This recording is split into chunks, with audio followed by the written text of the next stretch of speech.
trillion instead of buying the F-35 that won't be able to operate until 2019 and has all this other crap wrong with it. I don't know if you read this article or not. Yeah, I've heard about it a lot over the last couple months.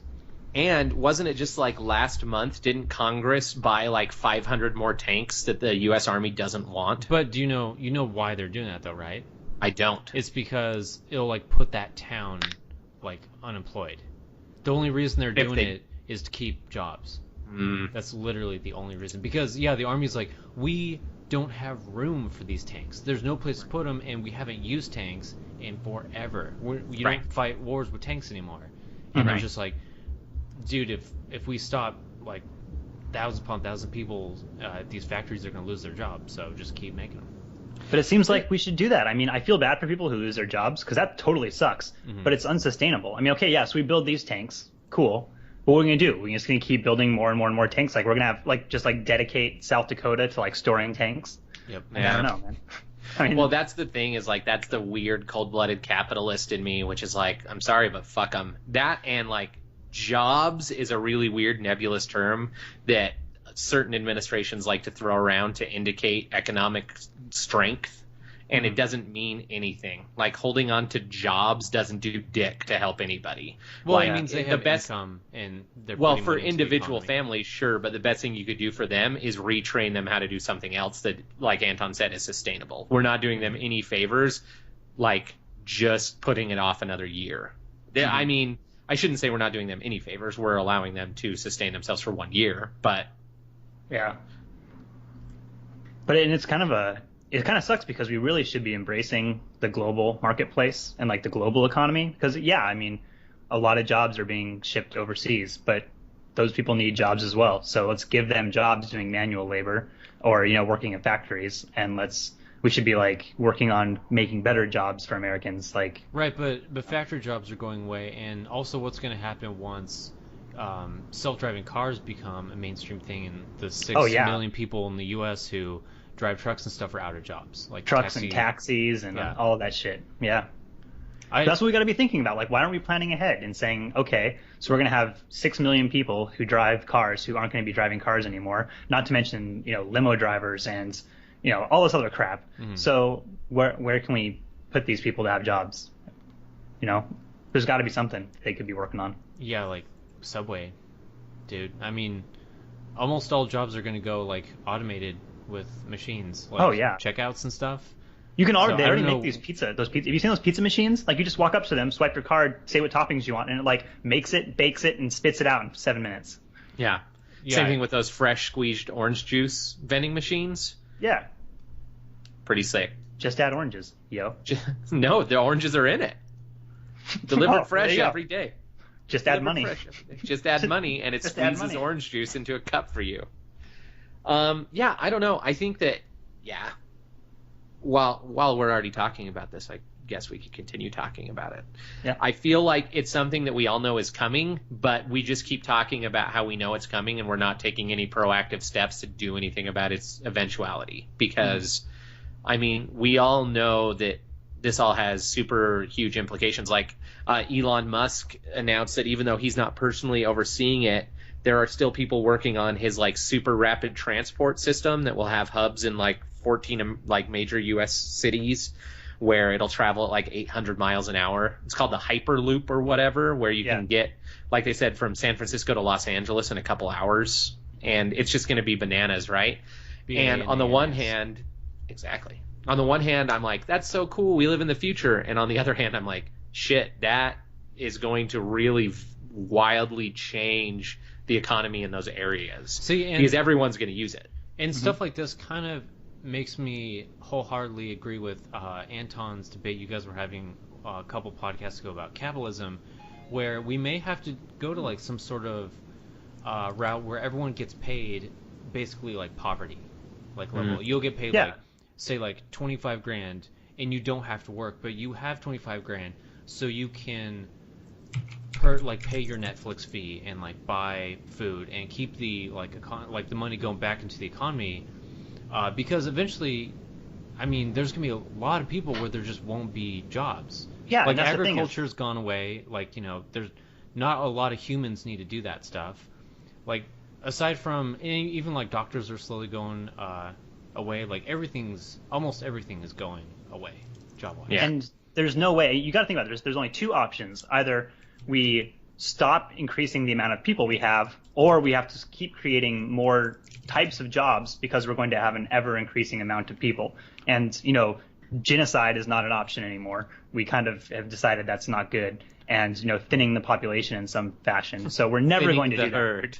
Yeah, we're never, ever going to do that. I mean, even places like China that have population control with the number of kids that you can have, the population is still going to grow, or at the very least stay the same. Mm-hmm. So the only option is to stop, you know, having this idea that in order to be a productive human, you have to have a job where you go and you show up and you stay for a number of hours and you leave with a paycheck. Mm-hmm. You know, it's like there's those people out there, which is basically like how most of us probably were in our like early sort of like college years, where we were making like, you know, barely in the 20s or, you know, something small, which was just enough to basically keep us alive, pay rent, we could have food, and people can have you know, conversations and play games online with their friends. They can watch all forms of entertainment on their computer. They don't like need all that money to like go out to the movies with their friends and like, all this extra cost to do all these things. So it would be pretty sustainable, not necessarily like the best human life to most people, but to make like a very low amount and still have a pretty productive life, and you wouldn't be working. Right, and that's what it all comes down to. Like, the only reason I'm opposed to it is, I guess it's my anti-humanism, in that if there was a way, like a check and balance system, to ensure that the people were still giving something, you know what I mean, then I wouldn't have an issue with it. But it's the idea that there are so many people who want to do nothing and still draw pay that would bankrupt the system. But the nicest thing about that would be we could take all of these programs that are half broken in their current state, like Social Security disability, Social Security retirement, food stamps, Section 8 housing, all of that, and instead of doing any of those semi-broken programs, make one program. Well, and they're not doing nothing because they're putting money back in the economy, which is they're going to spend that money. Yeah, which is basically the only important thing that Americans do, like the economy needs it for, is you just need to have some sort of income and put it back into the economy. You need to buy the new iPhone. And it would be a wash. You know, it's the thing, we give them $25,000 a year, but like there's, I would say maybe 1% of the people who receive, and so people who don't work and make no income besides the $25,000 we give them for free every year, I would say less than 1% of those will invest or save any of it. They will spend every single dollar, paycheck to paycheck, every paycheck, and invest it immediately back into the economy. So, I mean, it's almost a wash. The only thing that, you know, it's not like we're going to make a healthcare, like a universal healthcare system where we're paying for them otherwise. If we just give them that money, let them be deadbeats. I have no problem with a system like that where we have just this gigantic herd of deadbeats. Who cares? Let them sit in their homes and absorb entertainment and eat and shit and provide nothing to society. You know. And for the record, I don't want this to happen, but I think it's basically going to have to. Yeah, it's going to have to happen. But what another problem, however, is, so 99% of them, as we said, are spending it all. What if they are purchasing black market items that are not helping the actual real economy at all? Well, it's still going to eventually hit the economy. That's the thing is, I mean, if you probably not ours. Probably. But if you take $25,000 and you spend $10,000 or $15,000 of that on heroin, and you're buying that from your black market dealer, that black market dealer is in turn going and buying cars with hydraulics in them, and you know, flat screen TVs and large houses. Like drug dealers spend money. Like, we're just consolidating the money into one place, and then that one guy is spending a lot of money. I mean, he's investing a lot of it back into buying more drugs to sell to make more money, but ultimately that money is going up the chain to, you know. Right. My problem is that one guy lives in Chihuahua, so it's not helping me at all. Well, that's why we got to embrace the global economy. I hate this whole thing where they're talking about, like, oh, the American economy is doing so good and the Chinese economy is doing so good, but the economies of these other little, who fucking cares? How's the world doing? Is the world, like, being profitable? If it is, then we're okay. No, because we don't care about that, because Africa's always bringing our numbers down. Well, they're the slackers, but, you know, we got to somewhat.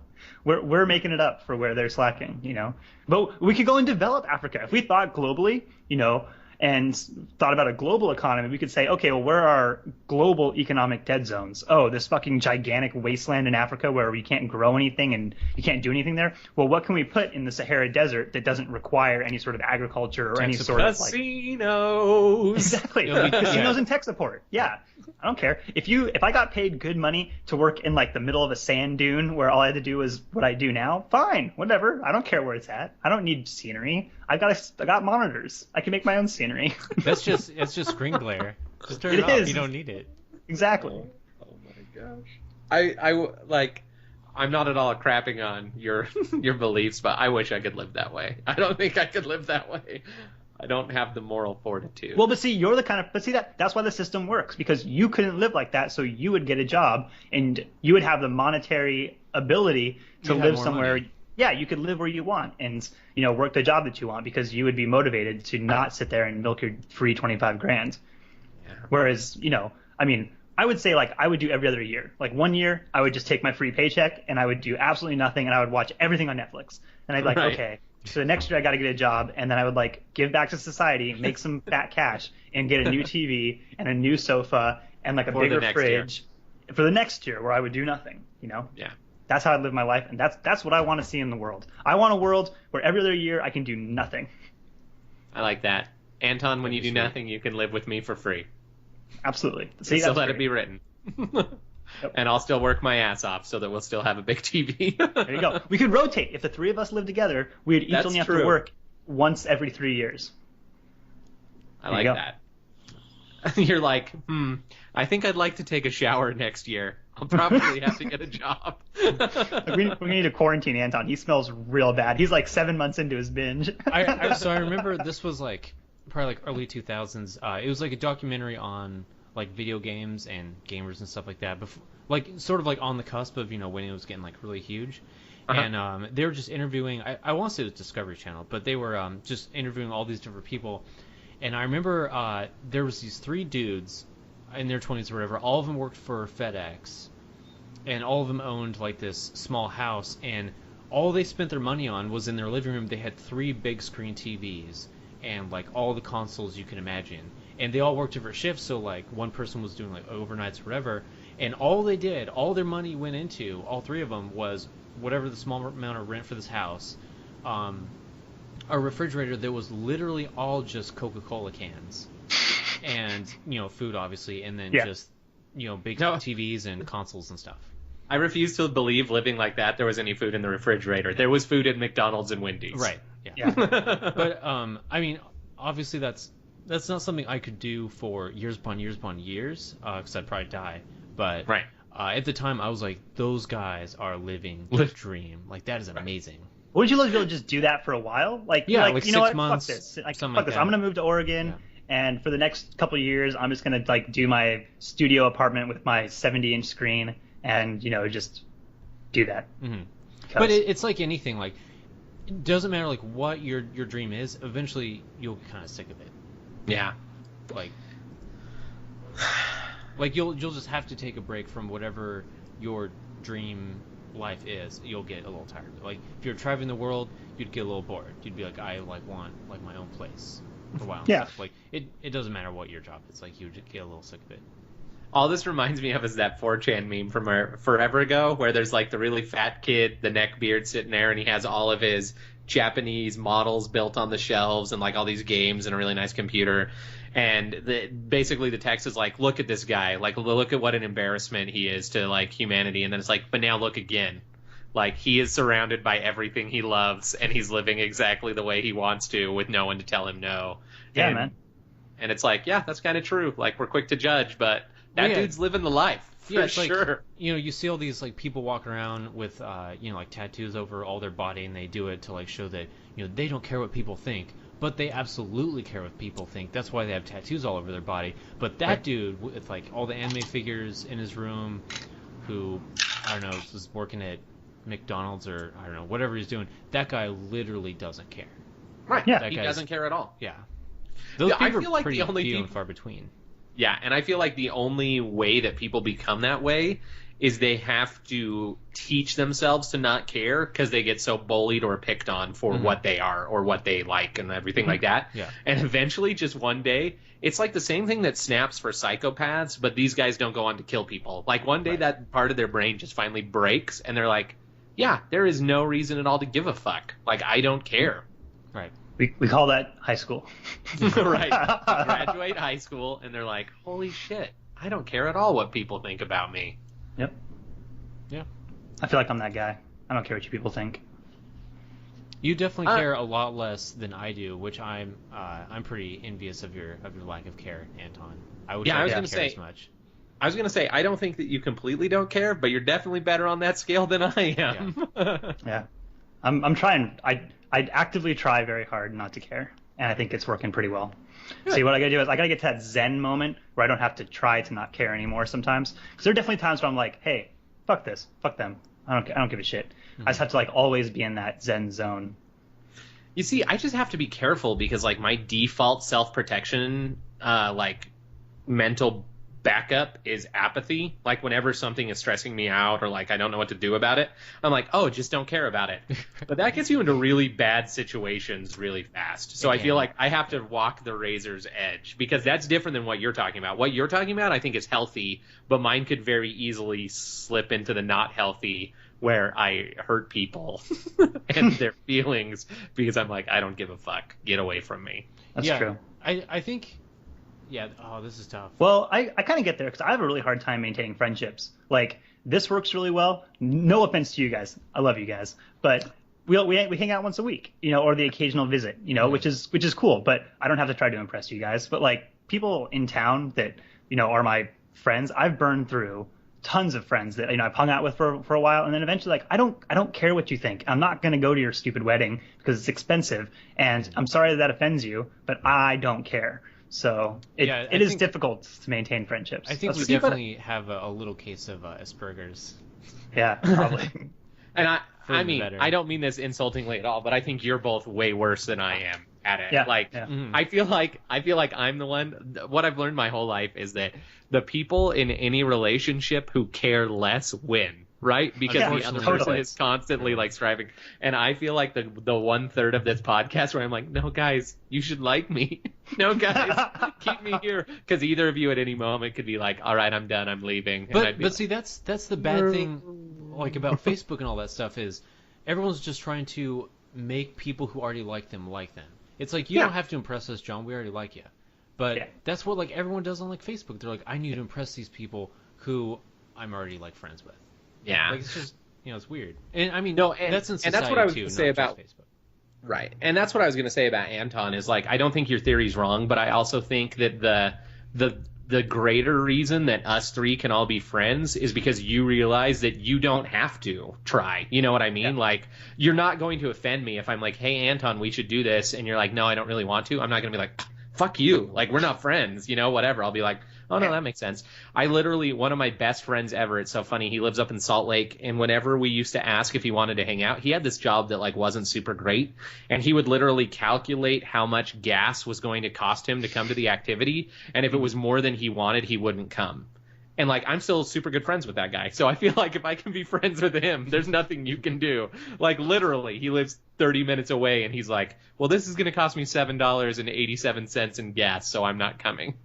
Yeah. As long as you don't care that I'm not going to attend your wedding, then we're good, because I won't. See, so Period. I think I just Here's figured the thing. it out. I think you will. No, I won't. Because I'll make it worth it. You can't pay me to come to your wedding. I have made I'll make this public announcement. I have made a vow. I will never, ever in my life again attend a wedding. It is a waste of time. It is a waste of money. It is a stupid practice. It is every single wedding is just a hole that society has created where nothing productive happens, and we just piss money into this stupid pot and then throw the pot into space and say goodbye money, goodbye time. Fuck it forever. I'm done. It would be better spent on like holiday. on a dope ass honeymoon. Yeah. Like if you take all that money that you're gonna get for your wedding, you're gonna spend on your wedding, and go to Hawaii or Venezuela or wherever you want to go to Antarctica and meet some. No, they're not. The penguins aren't in Antarctica. Go to the Arctic and meet some penguins. I don't care. Do whatever I'm glad you corrected yourself because I was about to get really pissed. Well, aren't like weddings like only really important to like the families, friends, and to the wife? Yeah. I don't think most guys care a whole bunch. Some guys about it. care. Yeah, some, but I've not. had people get seriously offended that I have no I interest feel in. like I have a very worthwhile opinion on the matter since I'm the only one of us three who has been through a marriage. It's fair. True. I don't have any experience with it. Yeah, no, I mean, my wife was, I would say, 60% involved. No, I'll say 70. 70% involved. The other 30% she didn't give a shit about. I was probably like 15% involved, and the other 85% I didn't give a shit about. And I definitely feel like it's way more for whatever family member is crazy about it than it is for anyone involved. Yeah, it's for like people's like parents, like you know, it's just they want that like event in their memories. Right. Like, which is so funny because you can build better memories by just hanging out naturally and just having fun together than you can ever by like forcing an event. Yep. Yeah, I just want to say, future wife, wherever you are, when you go back and listen to this, I hope that you know that you are signing up for a courthouse wedding followed by an awesome honeymoon. That's all there is. We're going to go to the courthouse. We're going to sign the stupid papers. We're not inviting anyone. I don't care. I'm not going to be involved in this stupid ceremony. And then we're going to go spend 2 weeks in a tropical island drinking Mai Tais and laying in the sun and playing cool arcade games because they still exist in other countries and they don't exist here. And that's what we're doing. Period. I have one huge wrench to throw in your plan. Yeah. Usually most of the money for a wedding is not provided by the couple. It's provided by people in attendance at the wedding and family members of those getting married. Well, then we'll announce a wedding and we'll have people give us the money for the wedding and then let them know we're not participating in this. I'm sorry if you're offended. We're going on a sweet vacation. We'll send you pictures. If you want to come along, feel free to come I think along. that's going to be a lot more tricky than you think it's going to be. Maybe it will, but I'll cross that bridge when I come to it. I would say just don't do that, Anton, and just both you guys save up for the there you years go. before you guys get married. There Just you go. And that's the thing. That's what you should do is save up your own money, go on vacation, but then come back and say, hey, we're having a get-together where you should all bring us presents. toasters. We want toasters, bitches. Here's the thing. Toasters are expensive. So you get toasters, that's good. You return that shit, and then you buy stuff you really want. Yeah. Fondue pots. Yeah, from your engagement to the wedding, you guys just save up. And engagements can be however long, so you guys just spend that time putting a little savings away, then go on a dope-ass vacation. What you got to do is you got to find Honeymoon, the typical wedding gift that has the best resale value. Like, I feel like toasters probably, like, if you don't open them, they probably Charizard sell cards? Yeah, exactly. Yeah, Charizard cards. I want shiny Charizard cards. No, like if you don't open a toaster, you could probably resell it for either 100% or like the least like 90 to 95% of what you really originally got it for. Just tell everyone, give me a toaster. Everyone, I will need a toaster. So you Just get tell like everyone 55 toasters. to leave the receipts in the bag. Yeah, exactly. Like, where'd you get dude, we live in a day and age where receipts don't matter at all. There are so many stores that will take stuff without Walmart. receipts. It's the greatest. Yep. Well, Walmart's a good one because they'll take anything, but you don't get the best money back for it because they can force prices so low, right? But a lot of places, like you wander in with like a new Cuisinart mixer to like a Bed Bath & Beyond, and you're just like, hey, I got this as a gift. I don't have a receipt. They'll take that shit. But if you had like 55 toasters, say in this example, It's a lot of... yeah, whatever, you could open That's up a an lot of Amazon toasting store. capability. I'll say you open up an Amazon store where you sell that model, and you're like, you just sell them until you're out of stock, and you close that Amazon store. Boom, money made. Yeah. It's not a bad idea, Anton. Alternatively, you put them see- in a big pile and have a sweet toaster bonfire. Just I save feel one like- for toast. I feel like if we get Anton in a room with Obama, we could fix the economy lickety-split. I think so, man. I got some good ideas up here. Just Yes, I do. give Anton a couple monsters and like 12 hours, and the economy will be done. Boom. Ship Economy shape. fixed. There will be so many random Amazon stores selling 2 items. Give Anton Monster and some top ramen packets. There you go. I'm There like, you go. Gonna get holy Delicious shit. salt on the planet. Holy shit, this Amazon store is only selling Sherman tanks. They have 3,000 of them. I've always wanted a tank. Did you hear about when I think it was Chile or Argentina or whatever, they sold that fucking what was it, an aircraft carrier on eBay? Yeah. That is the dream. Like, that really is the dream. But think about how much we could. That's the thing about it, though, is if we took all of our. We're bringing it back to this stupid $1 trillion plane that we are fucking buying that's not going to even be operational for 4 or 5 or 6 years. Right. If we took all of our jet fighters and all of our tanks and all of our like war machines that we have and we put them on eBay and we just sold them off, chances are, and we like limit like how many countries can buy each. And we sold tanks and planes to everyone. And every country has nukes and planes and tanks. Would that cause some problems? Yes. But the mutual standoff that would occur, I mean, imagine, like, you're going to go bomb someone in Europe. Everyone in Europe has tanks and planes and bombs. Like, you're going to piss off a lot of people. I was going to say, I've played a couple games of Age of Empires 3 that panned out like this, and it didn't end well.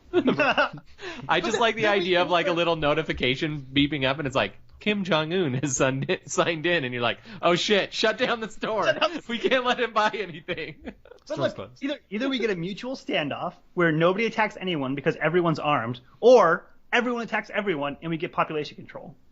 I mean, whoever survives the nuclear holocaust, we can rebuild. Anton, I feel like when you say population control, you're not talking about the game Fallout 3. Like, that's a very different world than what you want. We didn't get to that point. Because the thing about it is that even if we sold off most of them, we would keep enough that we still have the most, and we'll still be World Freedom Police. I know, but no, this is the issue. It's that, like, someone was talking about this the other day, because the whole reason that mutually assured destruction worked during the Cold War is both Russia and we knew, like, what would happen. The problem is that when you get people like North Korea, they don't think about what could happen and they don't give a shit. Like, it doesn't matter. They just want to bomb South Korea. They don't think past that. Like, that is the end goal. And that would be bad news, because then we would just have to nuke everyone. But see, this is why I would be a great economic advisor, because now that I look at my own plan in retrospect after 5 minutes, I realize it's a terrible plan. So let's scrap that plan, and let's just melt down the tanks and use the metal to make something productive, like bullets. Like, no, not like bullets. Like, we need to melt down all the tanks and give the resources to fucking Tesla and let Elon Musk do something cool with it. Yeah, or we melt down all the tanks and build satellites so we can provide continuous 1 gigabit satellite internet to the world. You know what I was thinking about? Why don't we put, like, giant, super high-powered Wi-Fi antennas on planes? You know how many planes are in the air all the time? Like, millions. We got millions of planes flying all over the Earth all the time to every continent. They like, would have to all share the same SSID, or that's going to get annoying, dude. Well, yeah. I mean, you figure it out, tech people. Look at these lazy IT guys. Why don't we get these like IT bums to figure it out and like figure out how to like make it like seamlessly transfer from plane to plane? But it's like, is there a plane above you right now somewhere? Yes, there is. I guarantee it. All the time. There are always planes everywhere. Like Google was talking about, was it Google? I don't know who it was. I think it was Google was talking about taking like hot air balloons, or not hot air balloons, like weather balloons. Yeah, the blimps or whatever, and like doing that. We don't need to do that. We've already got shit in the air all the fucking time. There's always shit in the air.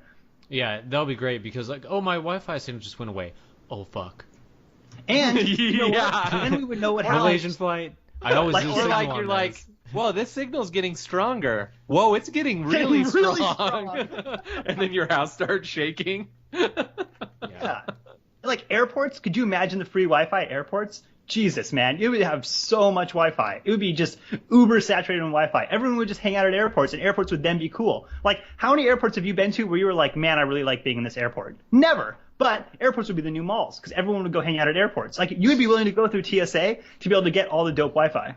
I love how abstract a measurement, like, so much Wi-Fi is.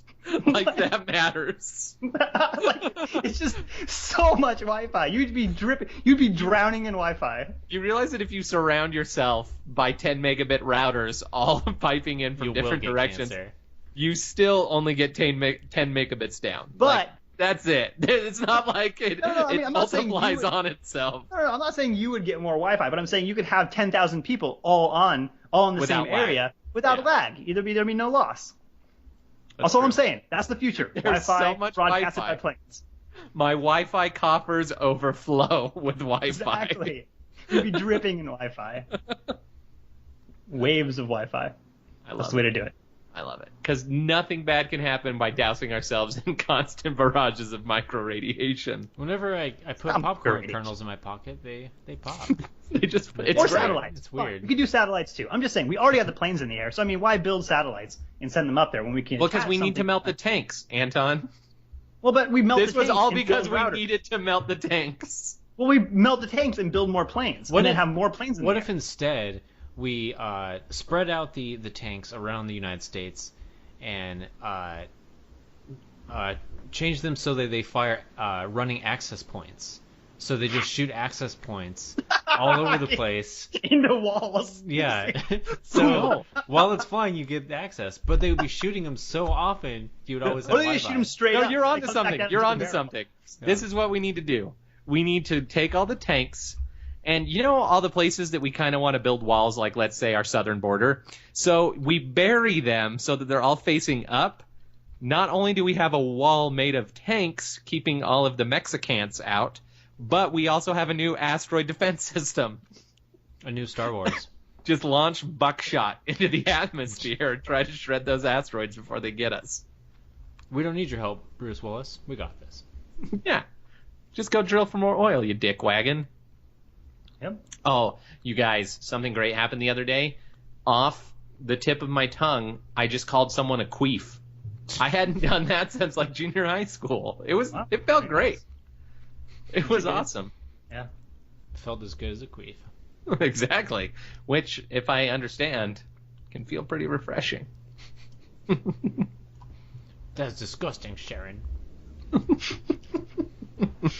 I have to turn on my fan. You guys are making me giggle so much my face is hot. Hold on. Excellent. Tanks firing APs, dude. There you go. Yeah. There's so many things. There are so many things we could do with all the shit that we spend.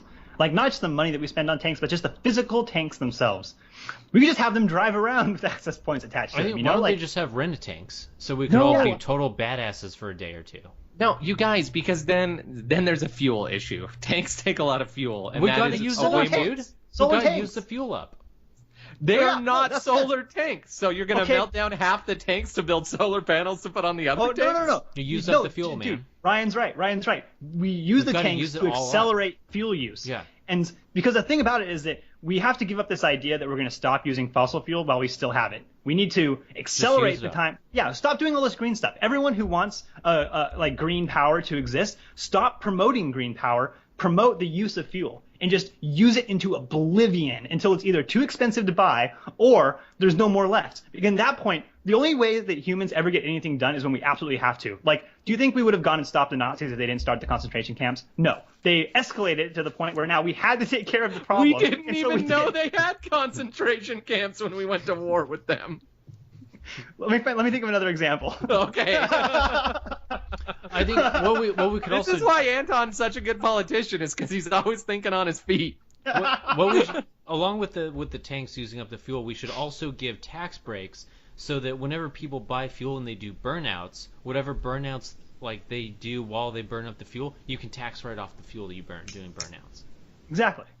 Perfect. And you also buy more tires. That's good for the economy. What happens if we don't have a solution to using fossil fuels by the time we burn it all up? Doesn't matter. Everyone's going to get in shape. No. The problem will solve itself because here's the thing. As the oil companies realize they're running out of resources to, take the crude oil and turn it into gasoline, they're going to be looking. These guys do not like not being rich. So all these rich motherfuckers who make all this money off of oil will realize we got to figure out another way to make money off of power. So you take that back. No rich oil baron has ever fucked my mother.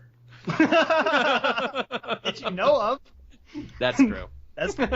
I'm sure your mom has a secret or two. I'm sure she does too.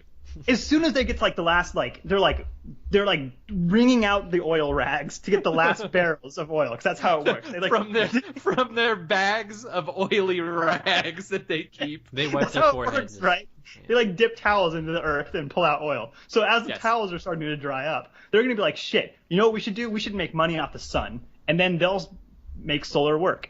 But all these hippies who are trying to make solar work, and I'm all for solar. I love solar. Solar is great. But the people right now who want to make solar work are not the productive people that are going to make solar work. It's not going to happen. You need greedy, terrible, terrible people who can find a way to manipulate it and make it profitable. And then once it's profitable, it will be everywhere. You see, I'm actually super opposed to solar energy because I feel like we are going to incense the old gods who live in the sun, and they will come and destroy us.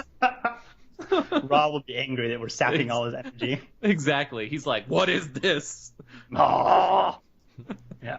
There is no god of oil. That's why we haven't pissed him off. Exactly. That's never been a thing. Pissing off dinosaurs, and they're already taken care of. Right. Yeah. Exactly. I like the idea that we are pissing them off retroactively, but it doesn't matter because they're actually dead. Like I like the idea of billions of years ago, dinosaurs are sitting around being like, man, fuck those future people who are burning our bones. And they were like in the middle of figuring out how they're going to deal with us. Comet. So, I mean, there you go. There you go. God works in mysterious ways. God works in mysterious ways. Thank you, Xenu. Good job, Xenu. You got our backs. Yep. This has been the most Banana Cakes podcast we've ever recorded. I like it. I think this is going to be the entertainment value. This is going to be the one where people are going to listen and they're going to be like, these guys are great. And they're going to retroactively listen to all of our other podcasts and be like, maybe this is their starting point. Yeah. This is where they really got kicked off. I mean, we got to maybe going forward, you know. No, this is awesome because we can now build this. Like now, at the beginning, our podcast didn't really have a purpose. Like I don't mean in general. I mean this specific podcast didn't have a purpose. But now retroactively, we know what it is, and it's our plans to improve the world in 2015. Yeah, pretty much. It's our solutions. Solar tanks. While we're on the topic of absurd solutions, I've got a couple of these. So I guess we can just roll with this. Okay. Food shortages. What do we have? We don't have enough food. Well, we have enough corn, but we've got this food shortage. But we also have a lot of dead people. So follow me here. I'm not saying Soylent Green, but what we need to work on is a way to break down matter into its individual components and then reorganize it into something else. Because could you imagine if you just took like all the dead people that we have all the time and put them into the machine? Like, you know what people are made of? Elements. Lots and lots of elements. Elements that could be rearranged. Carbon. Lots of carbon. You know what cows are made out of? Carbon. The same shit. People could be turned into beef steaks if we could just reorganize their matter. I don't want to eat people. But you wouldn't know it because you go to the store and buy your beef. And who knows where it came from. Health reasons, though. If it's healthy, I'll do it. Well, yeah, but that's what he's saying is we're changing it. I mean, you're taking you're taking people and you're breaking them down into just atoms. And then taking those atoms and using a blueprint, you create a blueprint of what a steak is, like a molecular atomic blueprint of a steak. And you would just take the elements that you're stripping out of, everything, people or old toys and electronics you throw away, all this stuff, break it down into atoms and take those atoms and rearrange them into things that we need. That's the technology we got to work on. That's going to solve all of our problems. I don't at all want to step on Anton's toes of being the most cannibal-y member of the podcast, but I'm not super opposed to eating people. I'm fine with that. As long as I don't get the shakes and the weird prion disease where my DNA slowly unzips itself, I'm down. I think we don't need to do any of this. We just need the replicator from Star Trek. Well, but how do you? That's what this is. This is the replicator from Star Trek. But you got to. Well, the thing about this isn't the replicator. You can't turn. This is what provides the replicator with just base powder that they can turn into. You can't turn a person into a warm hot toddy. If I'm having bad dreams. If you could break it down to atoms and ever tell you them. The thing is, we know that we can neither destroy nor create matter or energy. We've got this. We've only got so much. So the Star Trek replicator is making all these Earl Grey teas. Where is that Earl Grey tea coming from? You think they just? Well, who knows? What's happening on starships all the time? People are giving birth. People are dying. They're turning stars. And pooping they're pooping. Hot toddies. Do you ever see the Enterprise shooting out into like fucking venting all their dead people? Yeah. No. It was Spock. They did that. Well, sad. You know how much. Dude, Spock had to weigh, Spock is a full-grown man, so he's 175 pounds of fucking raw fuel that you could turn into other things. Right, but that's why the only time we didn't see it is because Kirk couldn't bring himself to drink Spock. But he wouldn't know it because you put it into the pool, along with the waste and along with he would know it. They had that special Vulcan mind meld. He would know. Well, he would take a sip and be like, "Oh, fuck." So Anton, if you're just turning stuff into other stuff, why don't you just turn shit and piss into things? Because shit and piss only has so much stuff in it. We're gonna have to put broken down cars in here too to get the iron and the aluminum and because people are mostly carbon and you can only turn carbon stuff into other carbon stuff. So we're going to need metals, and we're going to need plastics, and we're going to need organics. And it's like, but we throw away all this stuff. We don't need plastics. That's not one of the things we eat. I'm sorry. Well, yes, we do. That's what we gotta make other plastic shit. We gotta make other plastic shit. No, I'm with you there, but we don't. That's not one of the things that will help the food shortage. That's not a food pyramid. That's true. Just feed all the kids in Africa plastic. There you go. Velveeta, bro. What do you think that is? It's basically plastic. Come on. It's cheese flavored plastic. It's cheese flavored plastic. Delicious. Just sprinkle ramen packets on top. There you go. We can make infinite ramen packets. Everything would be so tasty. Imagine if you could put ramen packets on all your food all the time, you'd never run out. I mean, you can almost do that already. But what if you could do it with the assurance that you would never run out? Well, you're going to have to, because all the food you're eating are people that you left at one point. Not just people. I mean, it could be pets too, or just random Steve, shit. I loved you so much. You taste so good with this ramen packet sprinkled on Think your about it. We take all these people and we take these dead bodies and we either burn them up or we put them in the ground. Like, that's not doing anything. Yeah, maybe it might help grow a tree, but usually we're doing it in these like fucking cemeteries where at most it's being turned into grass. Grass is covering dead bodies. It's the most unuseful way to use space. Well, imagine if you knew that your beloved husband, who you've loved for so many years, he died, and now not only is he memorialized in thought and in prayer, but he is also feeding children, literally feeding children. He is literally putting food in the mouths of children. Yeah, that's the food like is 180 himself. pounds of food. You know how long you can eat off 180 pounds of food? Quite a while. Yeah. So, all right. So the replicator apparently works by rearranging subatomic particles, That's exactly what Anton said. which are abundant everywhere in the universe. It's not because saying of all you the need dead to, people. They carry it. It's not saying it's abundant in all the dead people on the Enterprise. Well, that's one of the sources of abundant. Abundant comes from all sorts of places. No. You think that like floating through space there's just a bunch of molecules? I mean, yeah, there's like little individual molecules, but space is pretty much a vacuum. I'm not so saying, unless they're sitting there I'm and not like saying sticking they a hose grab into a nothing out star. of space, but they don't use dead people to make. But they could, is the thing. But on alcoholic drinks. Anton's Enterprise, they do use dead people. Recycling. If we're gonna take this is recycling to the next level. All right. People need to get over. Is it too soon to reboot Star Trek again? Let's get on this. How many Earl Greys from a human body can you make?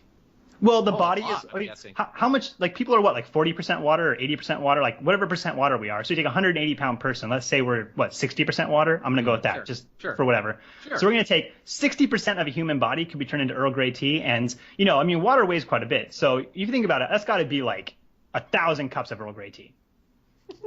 That one body could keep like Picard satisfied at the rate that he drinks it for like a week. Right, but all right. So, you have an Enterprise of what, hundreds or thousands of people?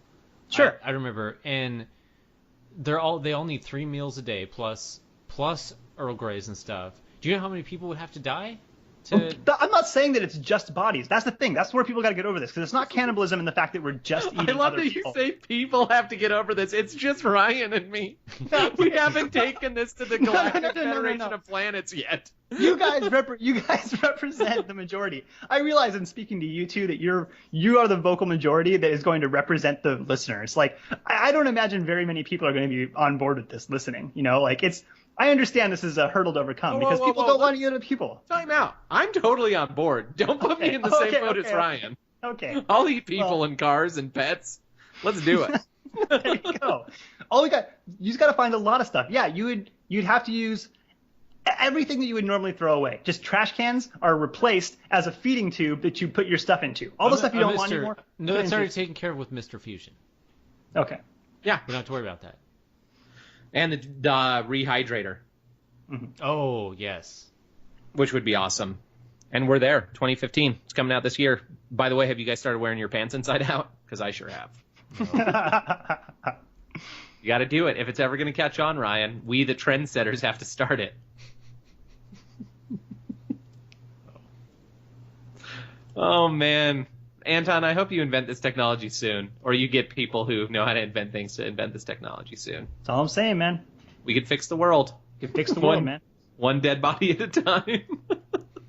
There's a lot of dead stuff. Stuff dies all the time. Not just people, not just pets, animals. I mean, we will have to use a certain amount of it for fertilizer because things like trees and grass are important in giving us totally. oxygen. Right. But we get most of our oxygen from like sea growth anyway, so it's not that big of a deal.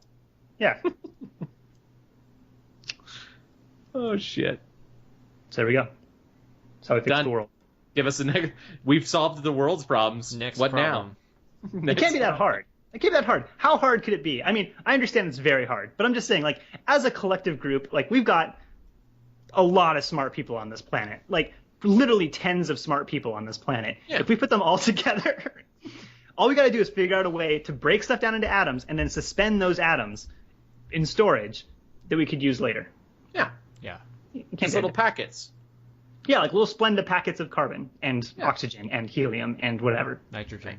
They work the same way as those new Coke Freestyle machines, where instead of using the giant bags of liquid, they're like little toner cartridges of powder, and they just add it to carbonated water. So all you do is you have a bunch of different elements that you just add, and it makes up, here's a brick of tofu. We've already got 3D printers. You just got to do 3D printing with specific atoms, you know? And then you can create blueprints for everything, like perfect, chemically pure, open source blueprints. And then, like, say you're a meth head. You can go get your 3D printed meth, and it can be 100% pure meth. It'd be even better than the shit you get on Breaking Bad. Like, And it would be it'll kill perfect you meth. way faster. Exactly. And then those people can burn out super fast, and we can just get rid of that problem. Like, And then we can drink just turn them into more meth. Yeah, we can just drink them. yeah, and then we take, like, the little amount that we would be putting into the meth to kill all the meth heads quicker. We could then take the meth heads and turn them into food. Or other stuff. I mean, we build a lot of stuff out of carbon. We can make, like, you could have a carbon fiber hood on your car made out of an old person. We could make a new tank. Exactly. And we could make tanks into, I don't know, like, blood. Band-Aids. There you go. Bandages for wounded children. Exactly. I think the real problem is who makes money, right? Because that's why we don't solve problems in the world. Is because if we solve problems, money stops It'd be a being subscription made. service. Like, you would subscribe to the Matter Rearranger. To having food. But you can take your, well, I mean, what's your grocery bill a month? Like, I spend probably like $200-300 a month on like just food and drink and, you know, just sustenance in general. So there you go. $199.99. That's your subscription to food, and you get all the food you want. But if My grocery bill is like $30. Oh, I spend a lot of money on food. I know. Mine was a joke about eating out at fast food a lot. Oh, okay. There you go. Yeah. Ryan, don't be sad. It's going to be all right, buddy. We'll get you to eat your loved ones sooner or later. Anton's already convinced me. I was super against his cannibalistic agenda at the beginning, but now that he's couched it in different terms, I am 100% on board. I'll be against it, but if things are like super delicious, like that'll really like turn the table for me. And, I'll be okay. I mean, technically, you would could be have eating MSG that doesn't give you cancer. yeah. And it You wouldn't could be like put you're eating MSG your on grandma. everything. You're Like, not sweetening you'd the be deal for eating- me, John. You gotta work harder than that. Is that your like hard sell? MSG? No, do you remember No. what MSG tasted like? Yeah. Here's That the it hard was sell. the best. Like, imagine you find a meal that you really like. Like, you find the perfect pizza, you take the pizza, you scan it with the blueprint scanner, and you make a perfect atomic blueprint of that pizza. And then at any point in time, with your subscription to the Matter Rearranger, you can have that perfect pizza recreated in its exact atomic form anytime you want. Brought to you by Microsoft's Boom. Xbox. And it's no longer expensive. Like, expensive foods that are normally expensive, like, say people love caviar, people love all these kinds of expensive foods, like perfect cuts of Kobe beef. Like, those are no longer expensive because they're not rare anymore. It's now, you have an atomic blueprint. All you need is the content. Like, the same amount of, like, raw meat material is used in Kobe beef as it is in, like, the shit chuck beef that you get and you throw into a pot roast. That's the exact same thing. And so now it's the same. You can have the best food all the time. It'd be chuck beef, literally. And Yeah. exactly. And we could get rid of the FDA because everything is okay. Everything is awesome. I'm sorry I said that, but it is. Yeah. Boom. There's your hard sell. And you could have the satisfaction of knowing you could possibly be eating an amalgamation of all of your enemies. If you killed your enemy in battle, you know, because you would do that, you could put them into the replicator and you could be able to feast on the perfect pizza made of your enemy. No, I Dang. would want to go old school and just drink their blood from their skull. You could do that if you wanted to. You don't have to use Matter Rearranger. I mean, like I said, I don't want my DNA to unzip, but if I get a little shaky from cannibalism, that's fine. Just like a little shake. But it wouldn't be, because it wouldn't be cannibalism. There'd be no. Well, no, like, that's why crimes. I'm saying. That's why I would still drink their blood from their skull. A little shakiness is okay. A little bit. Shakiness is all right. A skull goblet with their blood. Exactly. If you broke your skull goblet, you could just create another one. Boom. Some calcium, a little bit of iron, a little bit of carbon. Boom. Brand new, completely remade skull goblet. Because I scanned the old skull goblet with my blueprint scanner. Exactly. Boom. I'm sold, Anton. I'm done. Sign me up. QVC this shit. I'm on. There you go. I got to talk to Lori Grenier. Lori, hook me up. Also, if you want to sponsor the podcast, let me know. You're my favorite shark. She's not my favorite shark. My favorite shark Wonderful. is dead. What? My favorite shark is dead. Person that sells me stuff? Billy Mays, of course. Oh, yeah. Billy Mays. Mr. Wonderful is pretty wonderful, though. I mean, he's got that name for a reason. He's my favorite shark. He's on the Canadian version of Shark Tank 2, and it's even better. Well, he's not anymore. He was. For the first 6 seasons, he was. And it's great because Canadian TV has a lot less restrictions than American TV has. So they're a lot more blunt, and they can be meaner, and they can do, like, sexier stuff. Yeah, did I already tell you guys about Todd and the Book of Pure Evil? It's like modern Buffy, but way inappropriate. Oh, yeah. Yeah. It's not on Netflix anymore. They took it off. So you'll have to find other off means to get it. But it's really good. It's really good. Like one whole episode, there is a giant penis monster where a kid wants his penis to get bigger, and it does, but it turns into a giant monster, and they show it. Like it is a giant prosthetic penis, and it's just hanging out and eating people. God bless the Canadians. They get some things right. Yep. They're the best neighbors to the north I could have asked for. They really are. We're the obnoxious neighbors to the south. Yeah, we're the guys who always have loud house parties and. Yeah, we're the worst. We're like we're driving down boys. Property values. Yeah, we are absolutely. We've got all this beautiful, wonderful land we do nothing with. Yeah.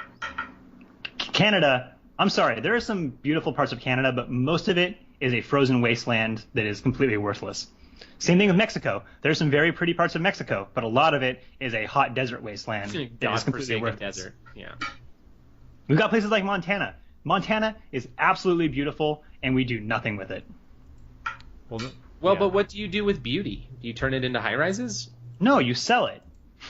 You make resorts. Someone else can turn it into high-rises? No, you make resorts. That's how you make money off beauty. We should be coast-to-coast resorts. People should be coming here to stay in the luxury resorts that we build everywhere. You should be able to just like jump out of a plane anywhere over America and like parachute down into a resort. Boom, Anton, money. I don't know if you knew this, but they're already doing that. But resorts are our homes. That's true. And parachuting is being coyoted over the border.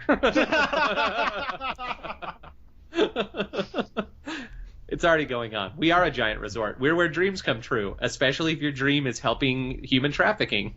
Yeah. This is where dreams come true if your dream is have your dreams die. If you always wake up hungover and never remember your dreams, this is the land of dreams.